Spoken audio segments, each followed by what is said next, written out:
gergi bilyesi. Kayışı sürekli geriyor. Bu da şarj dinamosunun gergi bilyesi. İkisi de geriyor esasında. İçinde şeyler var. Bunlar zamanla içinden kırılıyor.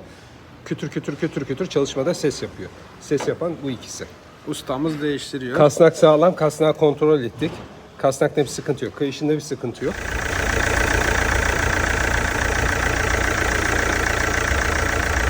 Evet, son halimiz canavar gibi çalışıyor. Değişmesi gereken iki